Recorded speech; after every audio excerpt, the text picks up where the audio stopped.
close your eyes. Or don't. You don't have to do anything, actually. Just let your body settle into wherever you are right now, and let me talk for a while. I'm going to tell you a true story. And I'm going to tell it slowly, the way you'd want someone to tell a story when the lights are off and the night is doing its gentle work outside. There will be no sharp turns in this story.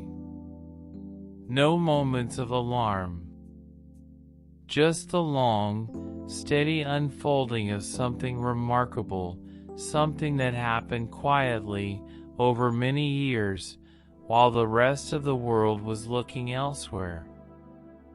It begins, as many surprising things do, with a child. A boy, small for his age, born in a city that had seen enough history to make even the present tense feel borrowed. Taiwan, in the years after the war. The air warm and thick in summer. The streets narrow and full of sound, motorbikes, vendors, the low hum of a city slowly becoming something new. The boy's name was Jensen. And from a very early age, he had a quality that would take decades to fully understand. He saw things. Not in a mysterious sense. Not in the way of fables. But in the literal, practical, profound sense that when he looked at something, a circuit, a diagram, an idea on a page, he could see what it could become. Not just what it was. What it was reaching toward. What it was almost saying. Most people, when they look at a thing, see what it is.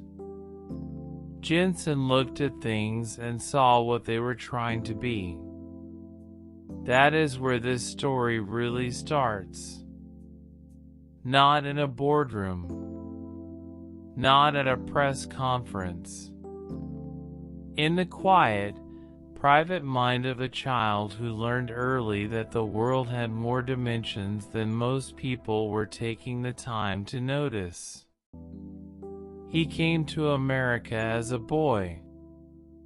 His parents sent him ahead while they arranged things, the way families sometimes do in those years, believing, correctly, that the future was somewhere else and that the right thing to do was to put your children closer to it. He was 9 years old. He lived with relatives in Kentucky for a while. He went to school. He was quiet.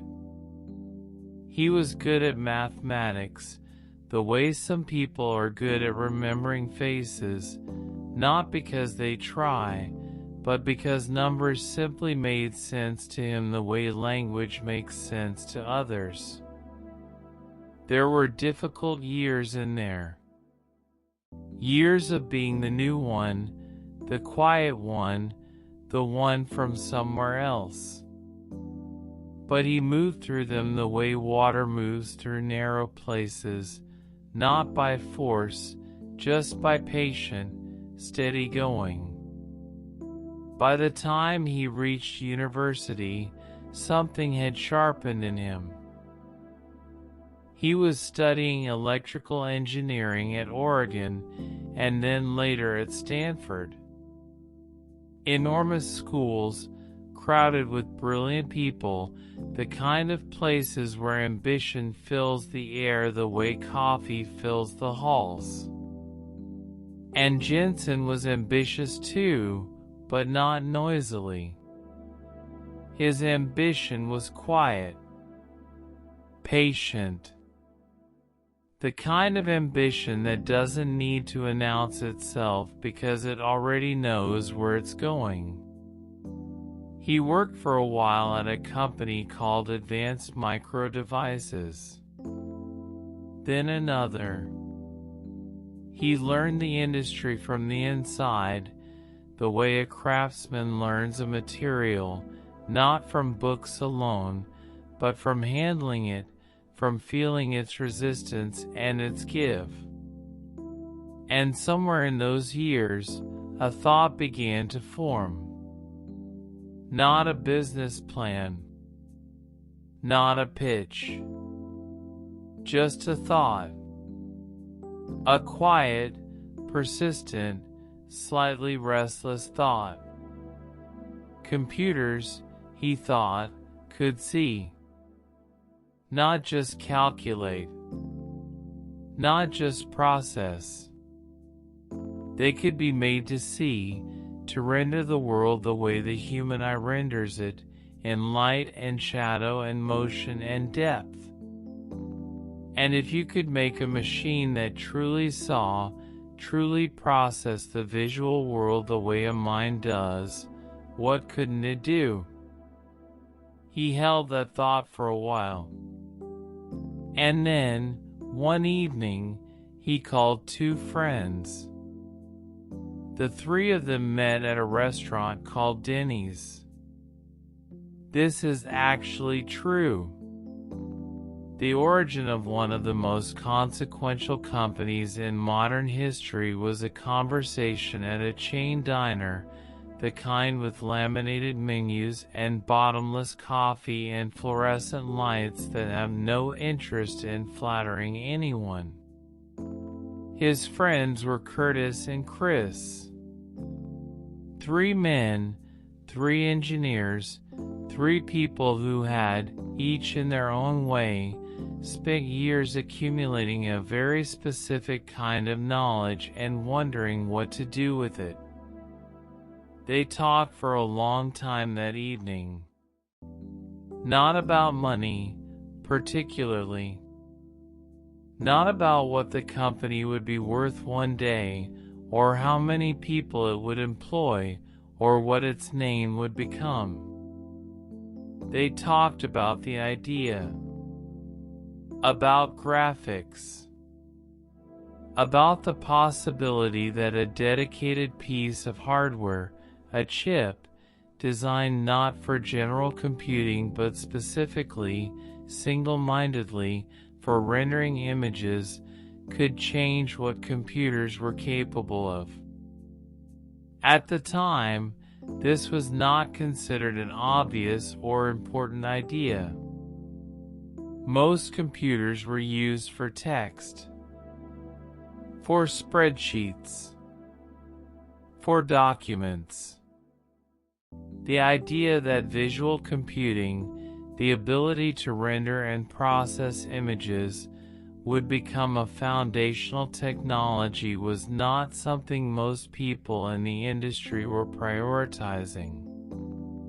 Games, maybe. Probably just games. The three men disagreed, quietly. They thought something larger was coming. They didn't know exactly what shape it would take. But they felt the shape of it, the way you sometimes feel the shape of a room in the dark, not by seeing it but by sensing its edges, its boundaries, its particular silence. They incorporated their company in April. They called it NVIDIA. And they went to work. The early years were not glamorous. They were the years that most success stories skip over or mention briefly and then move past, the years of small offices, of uncertain funding, of products that almost worked and then needed to be remade, and almost worked again, and needed to be remade again. They nearly went under more than once. There was a chip they had designed and built and staked a great deal on, and when it was tested, it did not work the way it was supposed to. The geometry of the triangles it rendered was wrong, a technical problem, a design flaw, the kind of thing that, in a smaller company with less resolve, might have been the end of the story. It nearly was. They had to go back. Redesign. Start again from a place that felt uncomfortably close to the beginning. Jensen, during this period, did something that is quietly remarkable. He told his team the truth. Not a sanitized version. Not a strategic framing. The actual truth, which was that they were in serious difficulty and that they would need to work with a kind of focus and honesty that the situation demanded. He said, later, that he believed in radical transparency, that the people around you can only do their best work if they understand the actual situation, not a comfortable version of it. There is something very calming about a leader who doesn't pretend. The team stayed. They worked. And the next chip was better. And the one after that was something else entirely. In those years, the main business was games. And that, on the surface, might sound small. Might sound like a footnote to what came later. But it wasn't. Because games required something that almost nothing else in computing required at the same intensity, the ability to render a complex, moving, three-dimensional world in real time. Every frame, every second, your hardware had to calculate light hitting surfaces, shadows falling, objects moving through space. It was, without anyone quite framing it this way, an extraordinary training ground. NVIDIA got very good at doing something extremely difficult very fast. And when a chip arrived that changed everything for games, the kind of chip that made players stop and stare at the screen for a moment, not because they were trying to do something, but because what they were seeing was unexpectedly, almost embarrassingly beautiful, the world started paying attention. Not the whole world. Not yet. Just the corner of the world that cared about what chips could do. But that corner was paying very close attention. And Jensen, quietly, was already thinking past games. He was thinking about what you could do with a chip that was specifically designed to handle many small calculations simultaneously, not sequentially, the way a regular processor does, one thing at a time, fast. But in parallel. All at once. Thousands of tiny operations, side by side. He was thinking about science. About simulation.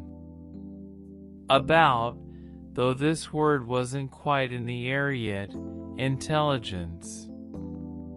Here is something that doesn't get said enough about patient work. It's not passive. Patience in a company like this, patience in pursuit of something you believe in, is not the patience of waiting for a bus. It is not relaxed. It is the patience of a long swim. Your arms are moving, your lungs are working, the shore is far away, but you have decided that the going is the thing, and you keep going, and you don't stop. For many years, NVIDIA worked on something they called CUDA. It was a platform, a way of letting their chips, their graphics chips, the ones designed for games and visual computing, be used for other kinds of calculation altogether. Scientific computation, climate modeling, physical simulation. The kind of mathematics that takes a very long time on a regular processor and could, theoretically, be done much faster if you could run it in parallel across many small processing units at once. The scientific community was interested. The financial community was not, particularly. This is an important thing to understand about the story, and it is worth slowing down for, because it speaks to something true about how lasting things are built. When you are building something that the world doesn't know it needs yet, you will spend a long time being largely ignored. Not mocked. Mostly just ignored. And that kind of invisibility requires a very specific kind of self-belief, not the loud kind, not the kind that needs constant external reassurance, but the quiet, internal kind.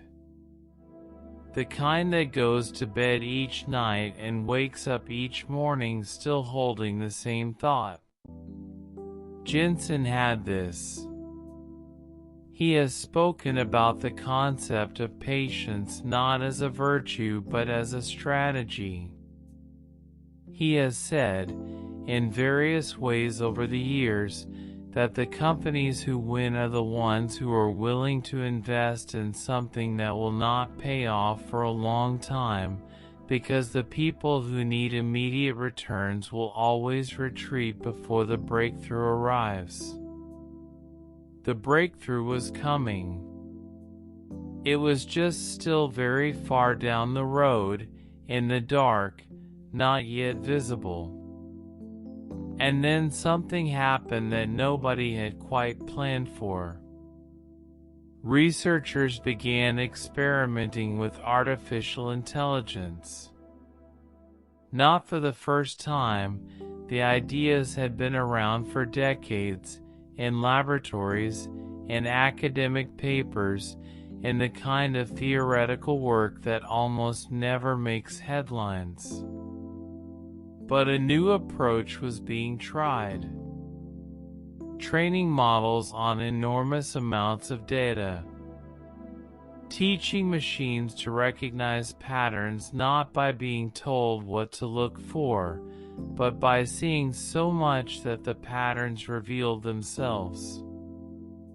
And this kind of training required exactly what NVIDIA had spent 15 years building.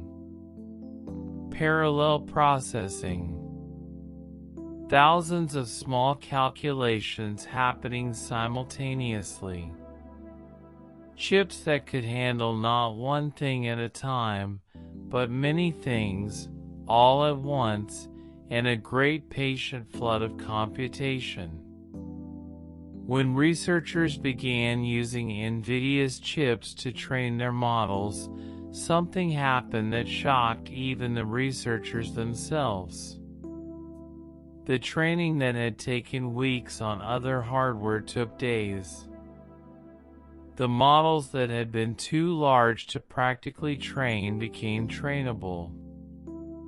The frontier of what was possible moved, quietly and then very suddenly, much further forward. The world began to notice.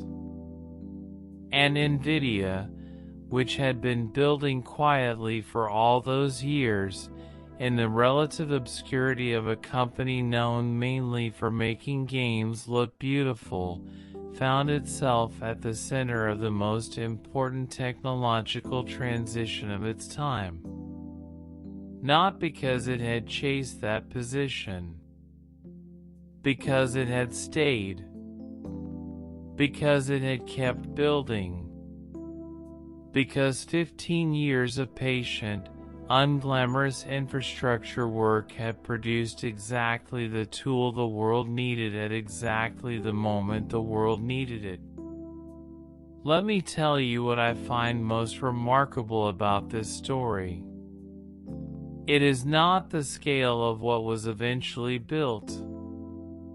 That is impressive, certainly. But it is not the remarkable part.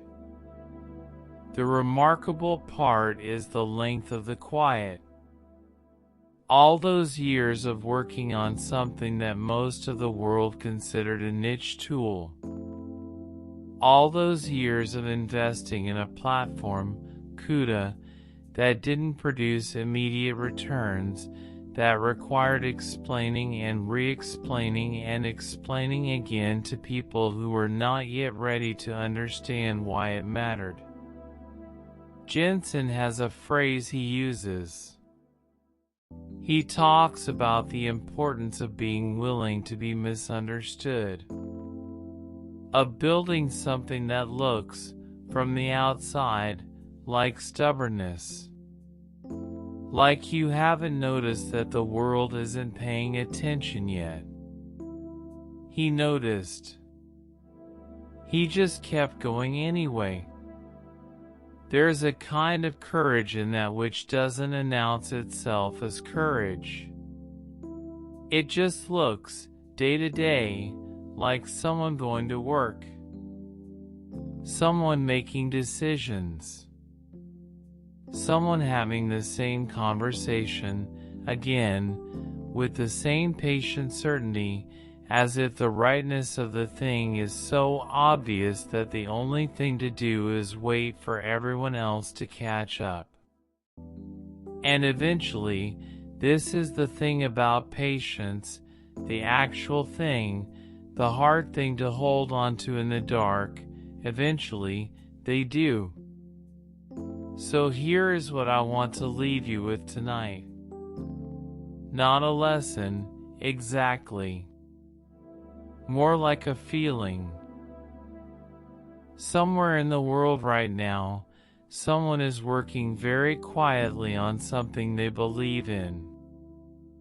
They are in an office that is probably too small, or a garage, or a spare room where the overhead light flickers sometimes. They're explaining their idea again to someone who is not quite ready to understand it. They are going to bed tonight uncertain whether it will work, and waking up tomorrow and doing it again anyway. And they are not waiting for the world to tell them it's a good idea. They already know. There is something very peaceful about that, if you let it be peaceful.